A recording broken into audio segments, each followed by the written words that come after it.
कोयला खदान में धधक रही आग, ओपन कास्ट से निकाला जा रहा बेशकीमती काला हीरा।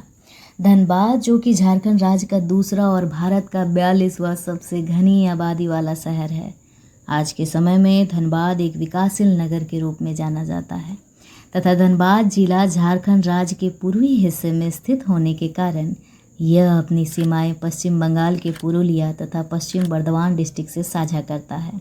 वहीं धनबाद जिला अपने कोयला खदान के लिए भी पूरे विश्व भर में प्रसिद्ध है। यहाँ की कोयला खदान धनबाद की अर्थव्यवस्था की रीढ़ मानी जाती है। इसके अलावा धनबाद को भारत की कोयला राजधानी के तौर पर भी जाना जाता है, जो वर्तमान समय में कुल 10 प्रखंडों में बटा हुआ है। धनबाद का झरिया क्षेत्र कभी हरे भरे पहाड़ों से घिरा था। कभी इस क्षेत्र में ज़िंदगी खुशहाल थी, लेकिन आज लोग यहाँ सुनसान खदानों और धधकती आग के साए में रह रहे हैं। एक तरफ ज़मीन धंसने का खतरा, वहीं दूसरी ओर धधकते कोयले से होता प्रदूषण लोगों की जान ले रहा है। झरिया में खनन का एक लंबा इतिहास रहा है, जहाँ 1894 से खनन किया जा रहा है। झरिया एक ऐसा इलाका है जहाँ की ज़मीन 100 सालों से धधक रही है।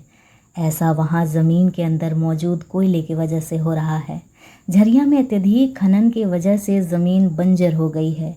इतना ही नहीं, छोड़ी गई कोयला खदानों के कारण भूमि धंसने से वहाँ के लोगों का जीवन खतरे में पड़ गया है। ज़मीन में मौजूद कोयले की वजह से लंबे समय से आग भड़की हुई है, जो वहाँ रहने वाले लोगों के स्वास्थ्य को नुकसान पहुँचा रही है। इतना ही नहीं, यह वहाँ के पर्यावरण पर भी व्यापक असर डाल रहा है। प्रदूषण के कण सांस संबंधी रोगों जैसे क्रोनिक ब्रोंकाइटिस और अस्थमा को बढ़ा सकते हैं। साथ ही यह गैस ग्लोबल वार्मिंग में भी योगदान देती है। इतना ही नहीं, यह आग वहाँ मौजूद पानी को भी दूषित कर रही है। इसकी वजह से पानी में अम्लता बढ़ रही है। ऐसा कोयले में मौजूद सल्फर के एक निश्चित मात्रा के कारण हो रहा है। झरिया के भौरा नामक इलाके में सबसे पहले 1916 में दिखी थी आग।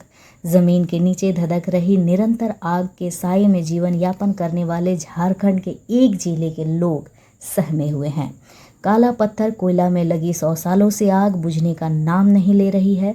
इसी आग और विषैली गैस कार्बन मोनोऑक्साइड के बीच रहने वाले लोग विभिन्न प्रकार के बीमारियों से ग्रसित होने के बावजूद वहाँ रहने को विवश है।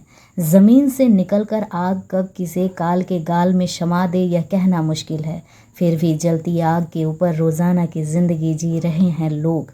एक अनुमान के अनुसार अब तक अरबों रुपए का कोयला जलकर राख हो चुका है। रात के समय जलती आग के बीच कोयला निकालती मशीनों को देखकर ऐसा लगता है जैसे आग के दरिया में से मशीनें कोयले को खींच रही है। इस भीषण आग को बुझाने के लिए हज़ारों करोड़ों रुपए बहा दिए गए, लेकिन आग बुझ नहीं रहा। 1890 में पहली बार धनबाद में कोयला होने का पता चला था। 1930 में अंग्रेज़ों ने यहाँ पहली कोयला खदान शुरू की थी। सुरंग बनाकर खनन प्रक्रिया अवैज्ञानिक थी, जिसे आज़ादी के बाद निजी खदान मालिकों ने जारी रखा। केंद्रीय खनन एवं ईंधन अनुसंधान संस्थान सिल्फर के वैज्ञानिक के अनुसार सुरंग के रास्ते से आग को ऑक्सीजन मिली और वह धधक उठा। झरिया के आग का मुद्दा 1997 में देश के सामने आया। झरिया की कोल माइंस में देश का सबसे अच्छी क्वालिटी का कोयला, जिसमें राख सबसे कम पाई जाती है। यही कारण है कि इस बेशकीमती काले सोने को पिछले 100 सालों से आग ने अपने आगोश में लिया हुआ है। 1973 में जब कोल फील्ड का राष्ट्रीयकरण किया गया, तब यहाँ 70 स्थानों पर ज़मीन के नीचे कोयले में आग सक्रिय थी, लेकिन तब उन इलाकों में आबादी नहीं थी।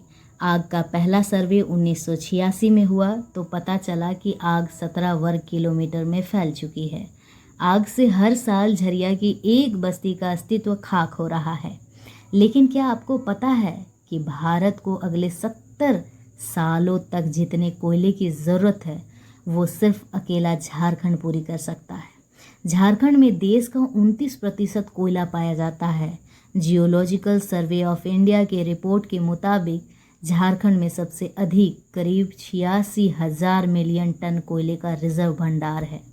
एथ्रेसाइट, बिटुमिनस, लेग्राइट, एक से एक बेहतरीन क्वालिटी वाला कोयला, मतलब ऊर्जा ही ऊर्जा।